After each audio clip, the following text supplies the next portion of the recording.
Hello, everyone, and welcome to You've Retired, Now What? I'm here to help you navigate through these waters of deciding what's the rest of my life going to look like? What's my next phase going to look like? What have I not done that I wanted to do? I'm your host, Michael Kiffmeyer, and each week on this podcast, I give you tips and tricks, processes, and methodologies that can help you through your thought process. So we got a whole lot to talk about. Let's dive in. Hello, everyone. You know, retirement is like our parents and our grandparents.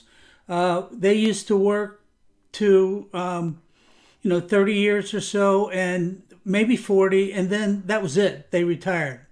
But if you're like me, a baby boomer born between 1946 and 1964, we have more to do. We've never been a quiet generation, and we know there's more to life. Do you know that if you retire today and you're 65 years old, the chances of you living to 25 or another 30 years is great. So have you given that any thought? That's an awful lot of time just to hang out and do nothing. I'm a big believer that if you are not active and you do not have goals and a purpose in this life, you're going to meet your grave sooner than you think. I think it ages you when you're not active. I think your mind is not as sharp as it once was. And I think there's things you can do to combat that. So probably one of the first things I'd like to encourage everybody to do at the beginning of 2025 is if you've already made goals and you made resolutions, how's that working for you during this first week? Do you feel like you're connected? It's doing well? Probably the first thing you need to do, you need to embrace change. Yeah, it doesn't stay the way it always did. You know, probably one of my biggest frustrations right now, I don't know about you, customer service, everything's gone to doing it all electronically.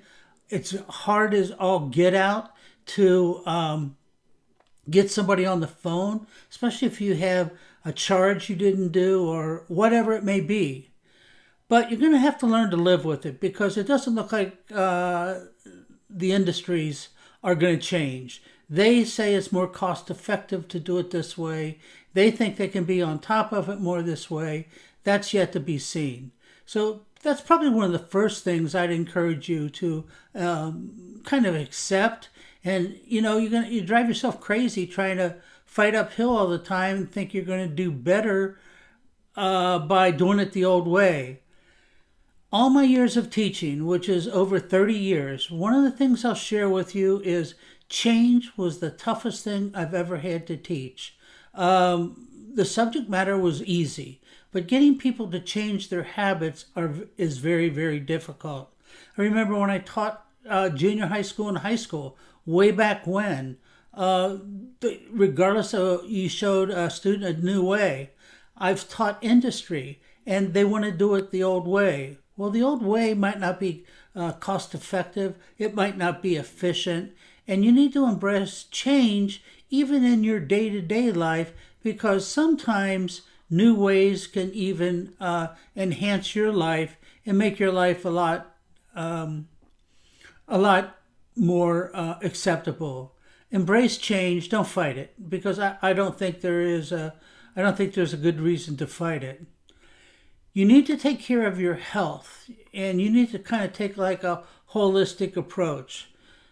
They've told us in health magazines and that and on television and TikTok, Instagram, wherever, that our foods are filled with additives. You know, in Europe, they don't use those food additives that they do here in the United States. And that's probably the reason why we've become such an obese nation. As you get older, as many of you can well understand, it's harder to lose weight. And that's because your metabolism has changed and you've got to adjust what's your metabolism now and just kind of roll with it. I'd like to encourage you to embrace ventures and new passions that you may have. Remember when you worked, you had all these great things. Well, I'm going to do this, I'm going to do that, and I'm going to have this done. How's that working for you? If you don't put a timeline and a date to your passions or your goals, they're never going to happen. They're going to hang out there, and you're going to be in the same position as you were this time, or you're going to be in the same position as this time next year. So perhaps this is a way that you can kind of kickstart yourself and say, I need to write down what my goals are and what I'm going to do by what date. Great example. I'm going to lose 25 pounds by May 1st, 2025. And you write that down and you mark each day, each week, exactly what you've done that day, that week to accomplish those goals. And what that'll do for you is that will keep you on track. You're developing a new habit, and you'll be amazed at how much progress you make if you write down your goals, write down what you want to do, and track it. If you don't track it, chances are probably real good you're not going to do it. This is a great time after you've retired to travel. You have, experience new cultures, experience new lands that you've never done. You got all the time in the world now if you're not working at something. So why not make plans on doing those things? It's not a lot of fun just to sit and say, well, I shoulda, I woulda, I coulda. Do it. Just do whatever it is that you always thought you were going to do. You need to also have great family dynamics. You need to remember to, there's a lot of people in your family that you didn't have a whole lot of time for when you worked. Let's make some time now and let's interact with them. Probably the other thing that you want to consider is you want to consider that, when you worked, you had friends and colleagues. You had people that you could talk to on a daily basis. Well, those people aren't around that much anymore. They're still your friends, and they'll still talk with you. But if they haven't retired, they're busy working, trying to get to where you are. So I encourage you to make new friends. You can find friends at your church. You can find friends online. The interactive communities that you can find online, you'd be amazed at how many friends that you could make. You'd be amazed at how many people find themselves in the same situation that you are now, that you're feeling kind of displaced. You don't know what your identity is, and you're trying to understand exactly where is your place right now. So before you start writing all these goals down, I'd like to share with you, you need to answer about 4 questions. Number 1, who am I? Who do you think you are right now? When you work, I know you identified with your job and you say, well, this is wonderful. I know exactly what I'm supposed to do. I know when I'm supposed to do it, etc. But remember, a job is just that. It's a job. It's not who you are. It's not your identity. It's not what you always wanted to do. It was something you did. You traded time for money. But now you can decide, is that what I still want to do? Or is there something that's been burning inside of me that I would like to do and I never had time to do it in the past? You got the time now. There's no reason why you can't. Second question you got to answer yourself is, what do I want? If you say, who am I? You say, I want this. Okay? And when you say you want that, then you almost have to write yourself your own personal mission statement. Write what you want, and then you got to say, here's how I'm going to achieve it. And every one of those achievements, you got to put a time frame and a date to it so you can get closer to, what I like to call a goal, but you might call it just things that I want. Why not make them happen? Why sit there and say, well, this is good as it gets. I've worked 30 years and, I feel like I've pretty much done everything in this life. Really? You got a whole lot of life left to live. As long as you take good care of yourself, you exercise, you follow a good nutrition plan, there's no reason why you can't live another 20 or 30 years if you're in good health. And I certainly understand there's certain people, their health is a challenge. And you have to allow for that. Do what you can do within the confines of what your body and your mind is telling you now. I'll bet you it's a whole lot more than you're giving yourself credit for right now. So then you got to ask yourself question number 3. If I really want this, what am I willing to do to achieve it? Hey guys, real quick, if you've been struggling to answer the question, now what, after you've retired, I'd like to invite each and every one of you to my free Now What challenge that can help you reignite your spark, give yourself a sense of direction, try to decide exactly what it is you want to do in this next phase of your life. People are very smart and they get worn out. I know that. But eventually they know they got to do something more. And you need a purpose to get up and out of that bed each and every morning. I have tools, processes, and methodologies that I'm going to share with you in this challenge that I believe will help you clear your mind and decide exactly what you're going to do in this next phase of your life. Nobody accomplishes anything without working hard. It doesn't just happen. You've got to make it happen. And you can take baby steps to make that happen. I always like to, anytime I taught somebody anything, or when I still teach them, I always tell them, creep, crawl, walk, run. Start with baby steps, and then you get to another level, and then the other level, and guess what? 6 to 9 months from now, you're going to accomplish your goal. You're going to be where you thought you wanted to be. And you're going to feel fulfilled. You're going to be whole lot happier with yourself. And you're going to feel content. And this life was designed to be happy. It was designed to make you fulfilled. And you don't have to settle.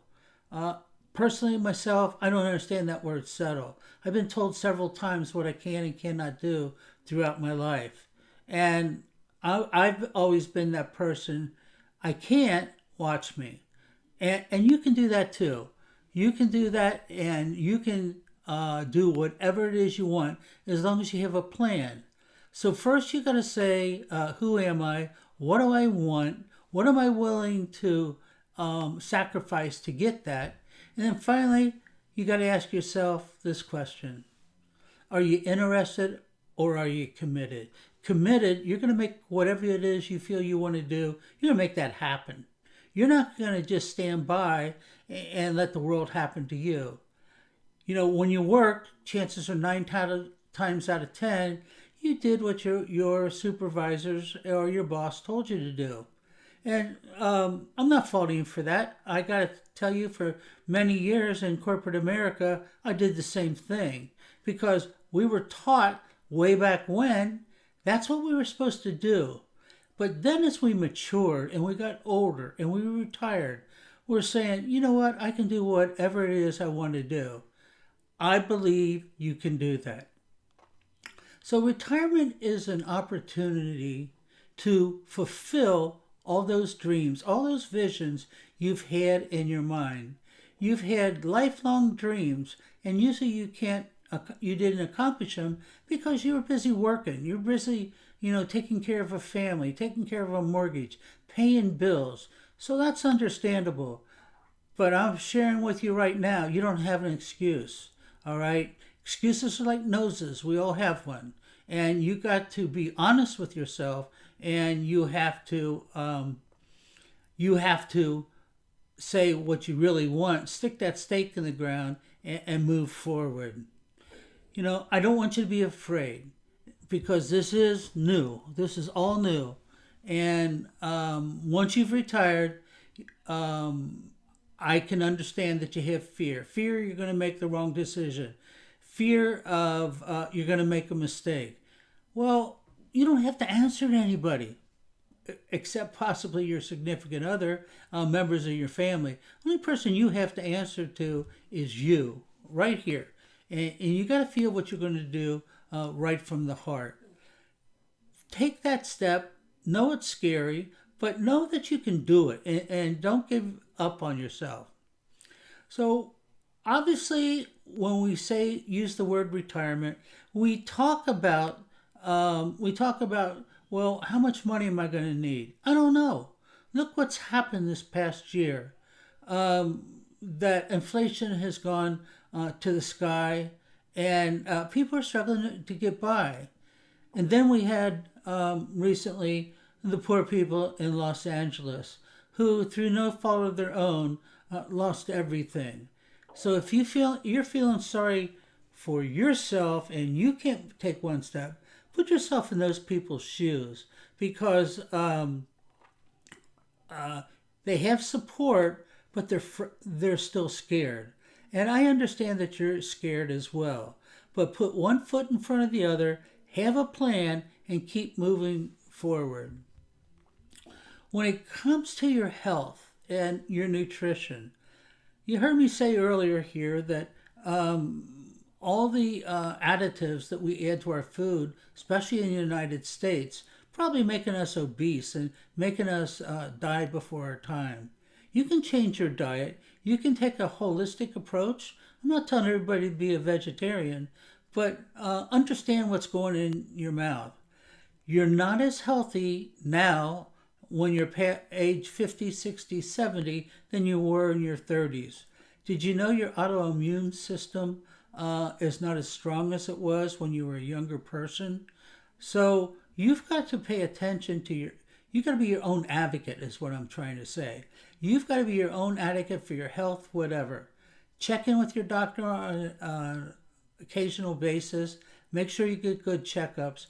Make sure that you take any shots that you need to take to keep yourself healthy.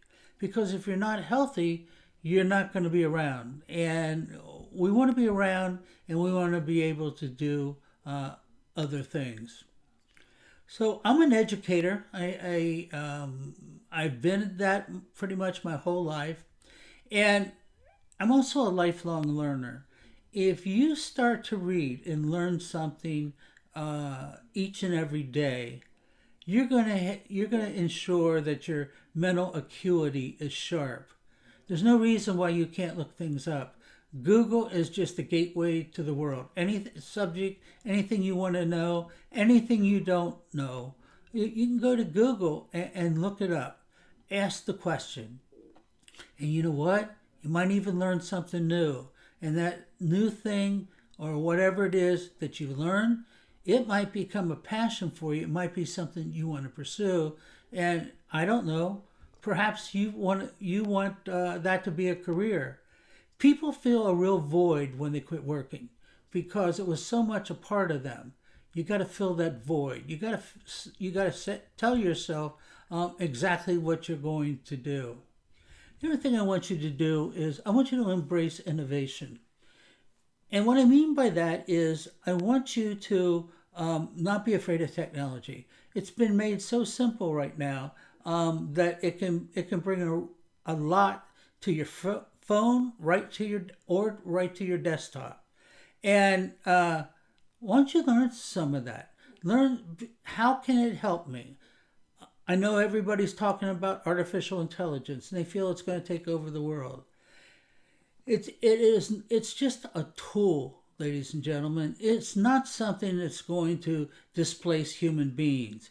But if you had a tool that can empower you to meet your goals quicker, faster, and more efficiently, why wouldn't you do it? Why wouldn't you embrace it? I say you should. And you probably may have heard me tell the story that I never really touched a computer until I was about 37 years old, outside of writing my resume. But once I did, it became a career. And I started to learn things I didn't know that one could do. I learned how to marry education to technology. And it's put me in the career path that I'm on now. For me, Michael Kiffmeyer, retirement to me is a four-letter word. I know there might come the time that I might want to relax and not do anything anymore, but that day is not here yet. Is it for you? Are you ready to just kind of close the doors, close shop, and that's as much as you're going to do? Do you know people like the AARP magazine and doctors? They have detected that people are watching on the average. Once they retire, they're watching on the average almost 35 hours a week on television. That's a job, you know? And that's passive. And yeah, you need to relax and you need to shut down, but that's not really doing something with your life. So give that some thought. Perhaps learn a little more than just watch television. Ask yourself another question. What kind of legacy do you want to live? What kind of legacy do you want to leave is the word I was searching for. Do you want to just say, well, here's Joe Schmo. He worked 30 hours, or he worked 30 years, he worked 40 years, and then he died. Is that what you want to leave to your children? Don't you want them to understand that this is a wonderful life? It's meant to be enjoyed, and you can leave a legacy by showing them how you lived. So I want you to give all this some serious thought. And this is 2025, and this is a great time to start new. Every year, people say they're going to start new, but they don't usually follow through with it. I'd like to give you a challenge. In February, I'm going to hold a challenge. It's going to be called the Now What Challenge. And in this challenge, I'm going to give you tips and tricks on how to make your own blueprint for this next phase of your life. For those of you that don't know, I spent years teaching major corporations and universities how to reach their people with online learning, how to put intellectual capital at their fingertips so that these were tools that people could use to do their day-to-day job, whatever it may be.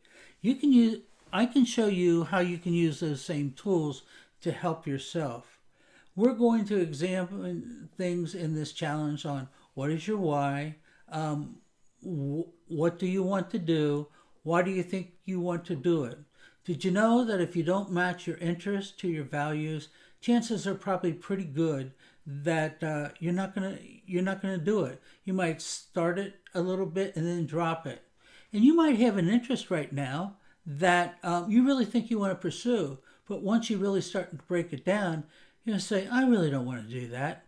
There's nothing wrong with that. You don't have to answer to anybody any longer. So you just answer to yourself, your significant other, and you can stop and start as many times as you want. But at least you're doing something, okay? You can work in an iterative process, build this much, and then if that doesn't work, cut that part out, try this much. And once you have developed that new social network and you have made new friends, you've been exposed to new ideas, then all of a sudden you might find something that really clicks for you. So don't despair. I know the answer's out there for you. And the only way we can do it is you work on it. So in this challenge, I'm going to help you discover all that. I'm going to help you match your values with your interests. I'm going to help you to see how you can set goals. And real goals that you can measure are SMART goals. They need to be specific, They need to be measurable. They need to be achievable. They need to be realistic, and they need to have a timeline to them. This is the way you get to where you want to be. So if you're interested in the free 5-day challenge, we'll do it via Zoom. And I will send out the dates rather shortly here. And we can do this together. You're not alone. So if you have any other friends, colleagues, even family members, tell them about this challenge. Tell them about this podcast. Chances are, if you have friends or colleagues your age, they're thinking some of the same thoughts that you are. Isn't it better to do it together than do it alone? I think so. And I think if you gave it some deep thought, you'd feel the same. So I want to thank you. I want to wish everybody listening and watching this podcast Happy New Year. This is your year. Let's do it. Thank you, and talk to you soon. Hey, before we conclude this episode, I'd like each and every one of you to know that your thoughts, your dreams, and what you would like to get out of this podcast is valuable to me.